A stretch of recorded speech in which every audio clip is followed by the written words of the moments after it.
اصحاب الرس، ایک بولی ہوئی قوم کی ہولناک کہانی۔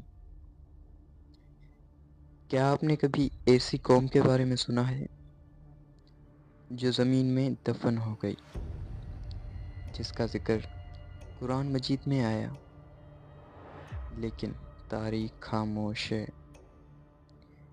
یہ ہے اصحاب الرس کی کہانی۔ ایک ایسی قوم جو اللہ کے عذاب کا شکار ہوئی اور ہمیشہ کے لیے مٹ گئی۔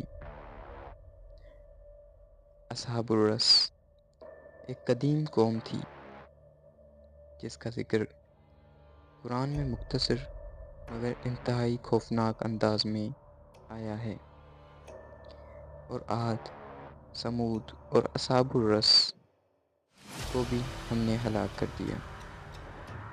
لفظ رس کا مطلب ہے کنواں یا گہرا گڑھا۔ علماء کے مطابق یہ قوم کسی ایسے علاقے میں آباد تھی جہاں ایک بڑا کنواں یا پانی کا ذخیرہ تھا، اور وہیں ان کی زندگی کا مرکز تھا۔ تاریخی روایات کے مطابق اصحاب الرس عرب کے کسی علاقے میں آباد تھی۔ کچھ کہتے ہیں یمن، کچھ کہتے ہیں آذربائیجان یا ایران کے قریب، لیکن ایک بات واضح ہے، یہ ایک ترقی یافتہ قوم تھی۔ کھیتی باڑی، پانی کا نظام اور مضبوط بستیاں۔ وقت کے ساتھ یہ قوم اللہ کو بھول گئی۔ انہوں نے درختوں، بتوں اور فطرت کی عبادت شروع کر دی۔ ایک روایت کے مطابق وہ ایک خاص درخت کی عبادت کرتے تھے، اسے مقدس مانتے تھے اور اس کے سامنے سجدہ کرتے تھے۔ اللہ نے ان کی ہدایت کے لیے ایک نبی بھیجا۔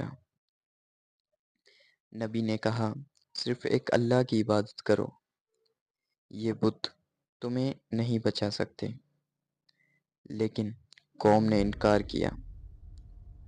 اصحاب الرس نے صرف انکار ہی نہیں کیا بلکہ اپنے نبی کا مذاق اڑایا، انہیں جھوٹا کہا اور ان کی باتوں کو نظر انداز کیا۔ پھر انہوں نے ایک ایسا جرم کیا جو تاریخ میں کم ہی دکھایا گیا ہے۔ روایات کے مطابق اس ظالم قوم نے اپنے نبی کو پکڑا اور ایک گہرے کنویں میں پھینک دیا، وہی کنواں جس کو وہ مقدس سمجھتے تھے، وہیں بن گیا ان کے جرم کی علامت۔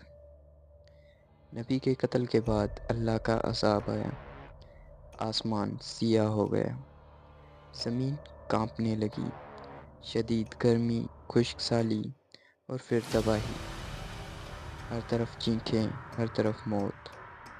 اصحاب الرس مکمل طور پر مٹا دی گئی، نہ کوئی باقی بچا، نہ کوئی نشان، صرف ایک نام جو قرآن میں رہ گیا۔ اللہ تعالیٰ فرماتے ہیں، اور بہت سی قومیں تھیں جنہیں ہم نے ہلاک کر دیا۔ اصحاب الرس کا ذکر ہمیں یاد دلاتا ہے کہ جب قومیں حق کو جھٹلا دیتی ہیں تو ان کا انجام کیا ہوتا ہے۔ یہ کہانی صرف تاریخ نہیں، یہ ایک وارننگ ہے۔